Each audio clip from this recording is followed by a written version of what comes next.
Welcome to RNZ. Thanks for your time today. And before anything else, I must declare that you are the son of India's foreign minister, but you are also the managing executive director of Observer Research Foundation, that is the American branch of, and a little bit about ORF. What is ORF? So ORF is a private Indian public policy think tank, which means that they do research on public policy issues, international affairs, domestic policy. They are also host a lot of conferences for experts, business leaders, both in India and around the world. So I joined them in 2019. I was working at a similar an American organization prior. But joined ORF in 2019, I was living in India. I moved to the US to set up ORF's first overseas office. We have now been there for 6 years, and we do, again, research on important public policy issues, including technology policy, energy, defense, geopolitics, trade. And we also now have an office in the Middle East, in Dubai, ORF Middle East. So Mr. Modi was also here in New Zealand last month. And the two prime ministers decided to elevate the partnership between India and New Zealand to a strategic level. Now, all these are geopolitics jargons. Can you lay it down bit by bit for our listeners? What does it mean? So, when different countries have commit to having something like a strategic partnership or a comprehensive strategic partnership, it is a signal to the government itself as to how much and how frequently to engage at what level with their counterparts. So now what has followed the announcement of a strategic partnership is instructions from the Prime Minister to the bureaucracy, usually the Ministry of External Affairs, the Foreign Ministry, or sometimes other ministries as well, to engage with their counterparts in New Zealand at a regular basis to achieve certain outcomes, so that the next time they meet, so there will be a mechanism, usually, again, sometimes the foreign minister, sometimes trade ministers, things like that, to meet, and bureaucrats below them, to meet at regular intervals to achieve certain outcomes. So I think it's a signal of that intent and a signal to the bureaucracy. So one of the important points in that elevation was a regular meeting of foreign ministers of both the countries. Your father is foreign minister of India, and the New Zealand foreign minister has opposed the FTA. And so how do you see when your father meets the foreign minister of New Zealand, who is actually opposing the FTA? How does this elevation of strategic partnership will work? Won't be a very awkward meeting? I think they meet quite frequently, I understand. I've not met the foreign minister here, obviously, so I can't speak for him. But I think a few things. One, part of diplomacy is meeting with people who disagree with you and who agree with you. So it's part of it is actually working through differences as well. My sense is, just from my being here for a little while, is there is broad-based support for a free trade agreement across party lines in New Zealand. Obviously, New Zealand First has opposed it in the run-up to the election. But my sense is there was a lot of enthusiasm for it amongst National Labour and other parties as well. So I don't, I think the reality is New Zealand is going into an election season. We'll see. I didn't see in Wellington a concern that it would not be ratified. One of the things that came out of this meet between the two prime ministers last month was they set up a working group on counter-terrorism. And National Security Advisor of India, Ajit Doval, was also with the Prime Minister. So does India see some security issues for it in this region? More than the region, I think the idea is to have security partnerships around the world, because today, the challenge of transnational crime, transnational terrorism, counter-narcotics, those things are not relegated to one country. And so a problem that in one country will have links to places in other countries as well. India has a wide variety of national security concerns, not just international but domestic as well. And as we have a growing Indian community all over the world, the concerns are that we don't, if there are problems in the future, that the two governments need to be able to work together more seamlessly.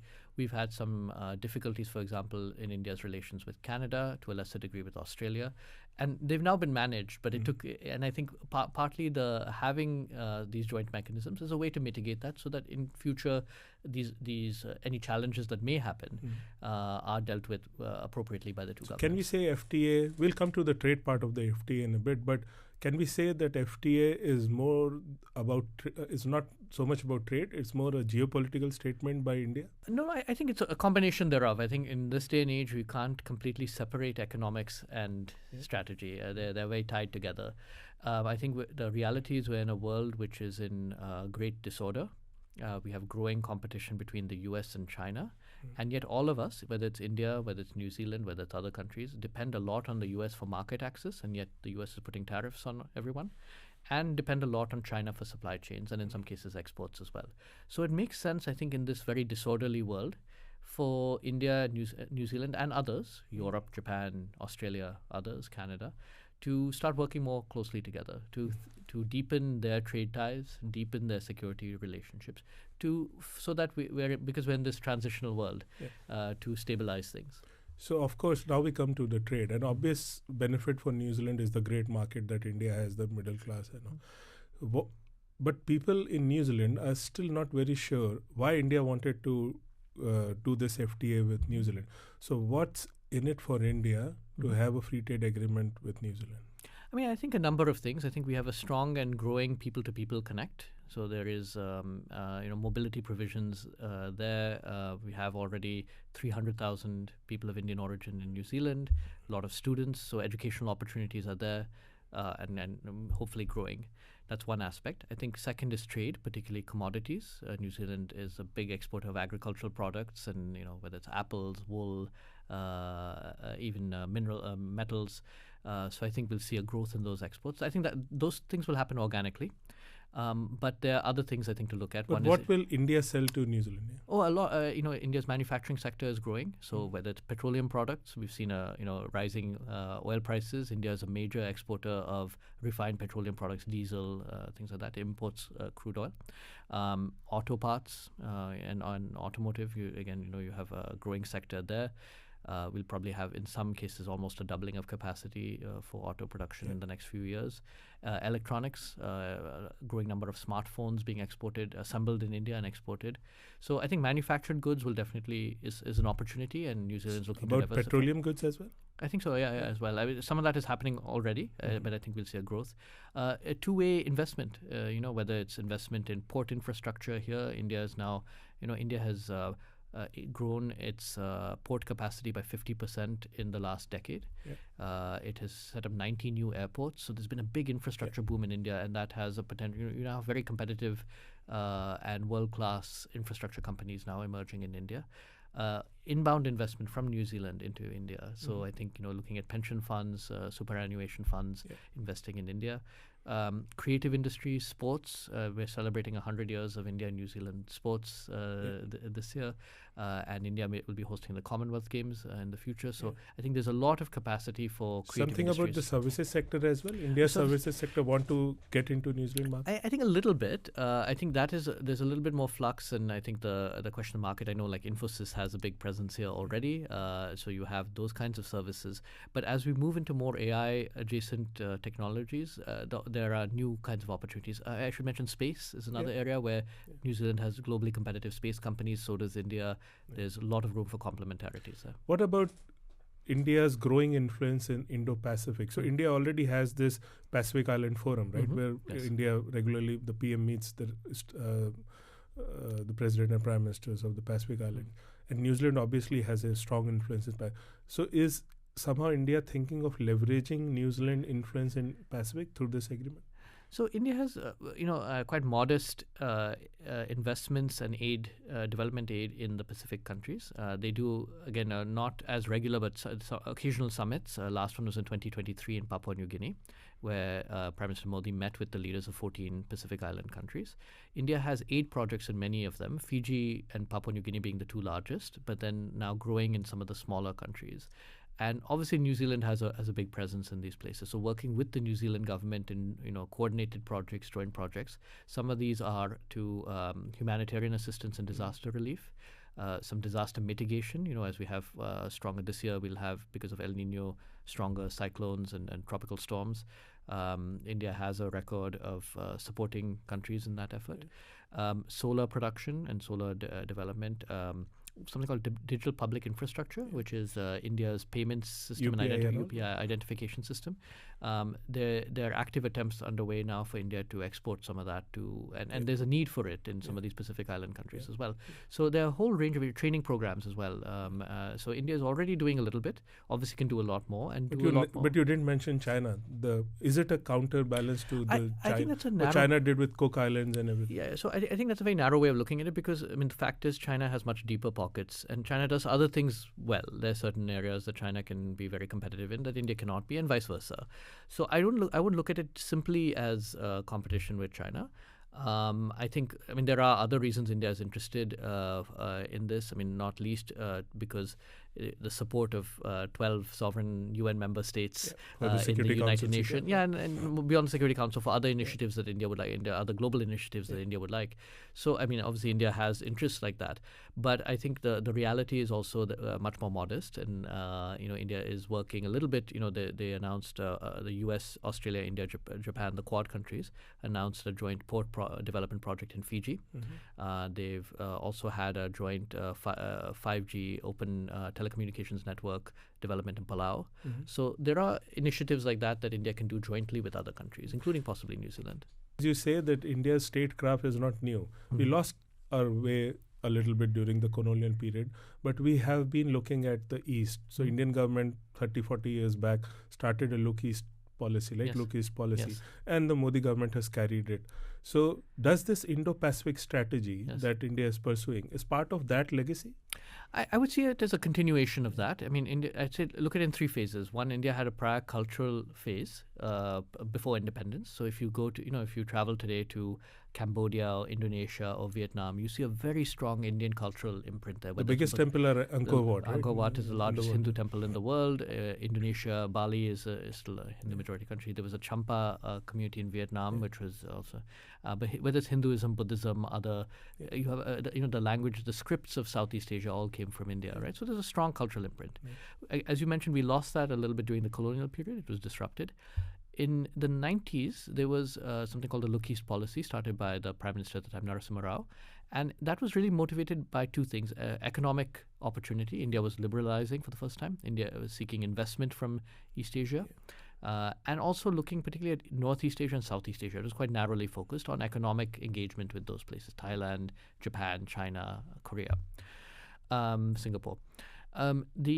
What has happened, I think, is a few things. One is, I think, the geopolitical context has changed, so there's a bigger security focus. Second, India's interests have widened, so the geographical interests have broadened to include the South Pacific, to include beyond Northeast and Southeast Asia.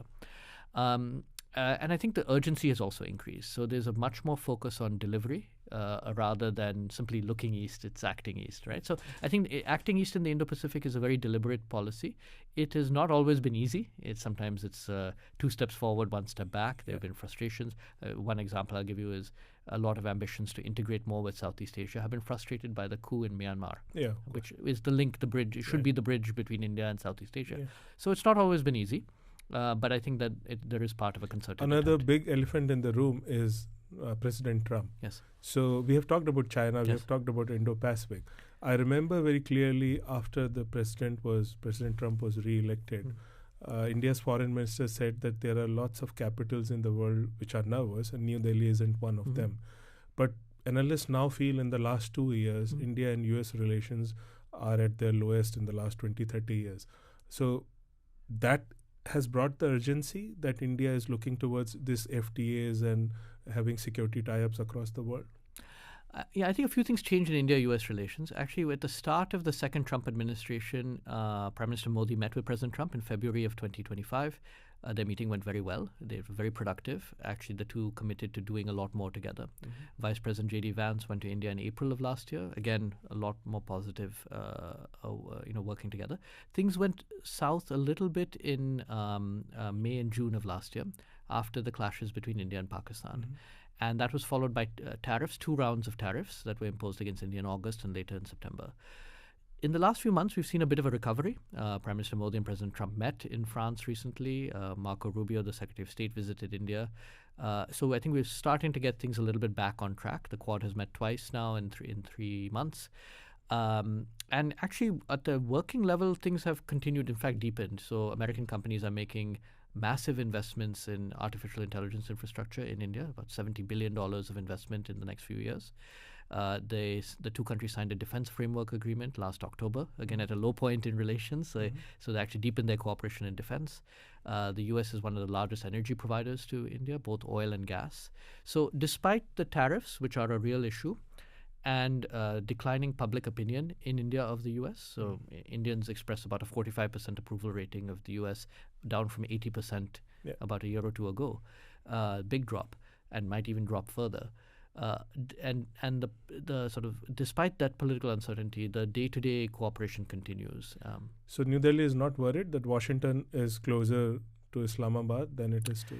Washington needs Islamabad for a few things, mostly the Iran negotiations, but even then the latest round are being done mostly through Oman. But there's very little in the form of military cooperation taking place between the US and Pakistan. A little bit. Some of that is a legacy of prior cooperation. Not a lot on trade. So I think if you look at the substance of the relationship, there isn't as much there as... President Trump is very proud of his relationship with Asim Munir, the military leader of Pakistan. But beyond that, I think so far not as much substance as one would. This is my last question, Dhruv. So you are here, you have been in Wellington meeting people, you'll be meeting some more in the next few days. And we hope the FTA is ratified by the end of this year. 5 years from now, what will success look like to you in India-New Zealand relationship? What do you want to see in the next 5 years between these two countries?